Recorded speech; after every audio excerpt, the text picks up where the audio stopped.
Ta-da!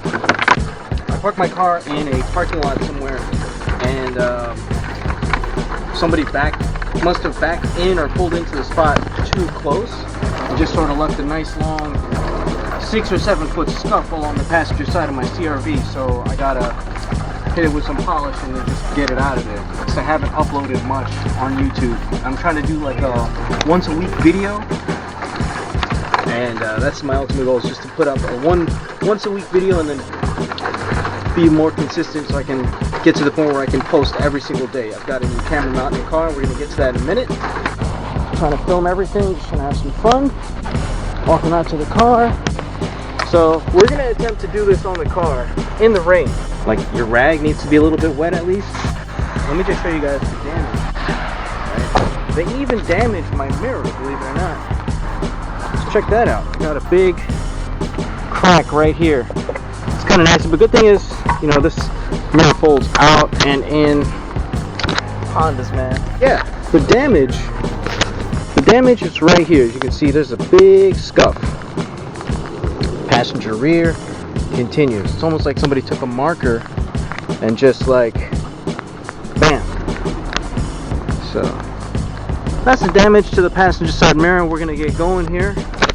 Oh yeah, Del Sol seats in the house. Del Sol seats in the house. Take some, right? Oh jeez, this is like really warm. And all you want to do, right, or all you need to do, is just apply it like this. I have more. I'm just trying to use what I have here just to show you guys, you know, how easy it is to remove scuffs from the car. You know, it's not impossible. Yeah, you know, at first you're going to be like, oh, I didn't take it out the first try. No problem. We'll just go inside the car and grab some more. I know, it's kind of like chalky because it's been sitting in my, it's been sitting inside my shed since like the summertime. And my shed's outside. With everything, you know, when it comes to working on a car, you just have to have some patience. You know, it's not like it just happens. Like, success doesn't just happen. Now, it's good to have multiple rags and multi-fibers, microfibers and stuff when you're doing this, so that you can sort of like apply it and buff it out. So as you can see, this is pretty much the area. It's about a 4 to 5 inch line of scuff that I was working on the passenger rear. Right? I'm not gonna rub it out. Rub one out. I'm gonna rub scuff. Put this camera down because it is raining and this thing's getting wet. I had to go in and get the big guns. I had to get the heavy duty stuff because I got a little, you know, a little tired. I didn't have enough elbow grease, or maybe I didn't have my Wheaties, you know. I had 2 slices of French toast and like peanut butter. Like, polishing compound is great when you have minor scratches. If it's what you have laying around, you know, just be a little patient. The polishing compound itself is not abrasive enough to remove the scuff off the surface of the paint. You want to be careful and not rub the polishing compound too long into one spot, because you will eventually eat into the clear coat because this rubbing compound. Put this thing on. Alright, so we got a little bit of an update.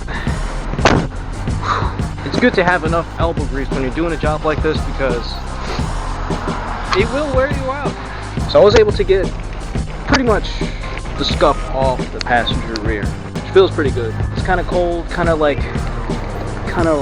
not nice of a day to be doing stuff like this, but at least the surface of the car was wet, which I think sort of helped me do it. So what we're going to do right now is we're just going to take this microfiber, we're just going to buff this out as best as we can. Buff, buff, buff, wipe, wipe, wipe. I would say for the most part, the scuff is gone. And you can see, pretty much, we got all of it off. So passenger rear door, no more scuff. To the front, this is all I got left. So I'm just gonna keep on going here. Show you guys a little before, right there, and then by the power of video, bam, there we go. Passenger front, passenger rear. This is the line where the scuff was. Follow my finger. All the way gone. That's it. I was able to remove a pretty big scuff from the car. So pretty happy about that. So the car that I drive is a 2001 Honda CR-V, all-wheel drive, 5-speed manual. This is pretty much the interior right now. I was resoldering the wires and stuff like that. I think I did have a video put together, but I haven't yet posted it. So right now I'm just gonna give you guys a little video on how to drive a stick shift. Let's go on our little adventure. The engine is warmed up, so first thing you want to do is make sure you're in neutral, right?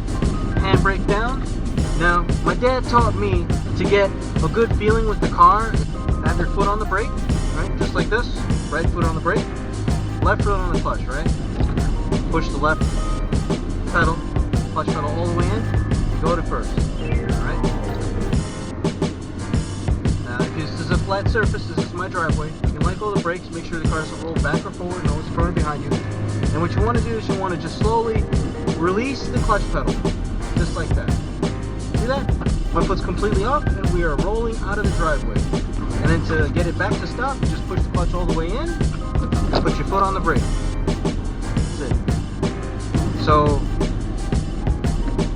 you're gonna pull this back into neutral, just like that. Push it left and right, which is like the standard way to feel that it's in neutral. And then you can let your foot go. So now we're gonna go for a little drive around the block. Right? So I got my right foot on the brake pedal, and my left foot is pressing down on the clutch. And we're gonna go standard H pattern. We're gonna go into first, right? Now I got my foot on the brake. I'm gonna let it go, but the car's rolling, so I gotta sit on the brake, right? I'm gonna let go of the clutch just a little bit. Then I'm gonna stop there, right? Keep inching off the clutch, right? Just like that. And you can feel the car's moving, right? Feel the car's moving? Not touching the gas. Just letting go of the clutch, just like that. That's good. That's it. The car's moving. See? Didn't have to press the gas or none of that. See? RPM's getting high, engine's noisy. Let go of the gas. Press the clutch. Pull down another gear. Let go of the clutch. In second gear. Press the gas and increase your speed. This is a school zone, residential area, so you can't go more than 25. To slow down in a stick shift, just let go of the gas. Turn signal on, making a right turn. That's it. Press the gas pedal to speed up. Let off the gas to slow down. We're at the stop sign, right? Looking left, we're good. Looking right, we're good. Foot on the brake. You're gonna push the clutch pedal all the way in. Push it into first. And we're gonna let go because the car's now rolling back now. See? We're just gonna slowly release the clutch pedal. You're gonna feel it. Just slowly, slowly. If you can hold it in one position, just do that. Let it go. Car's rolling. Now you can press the gas.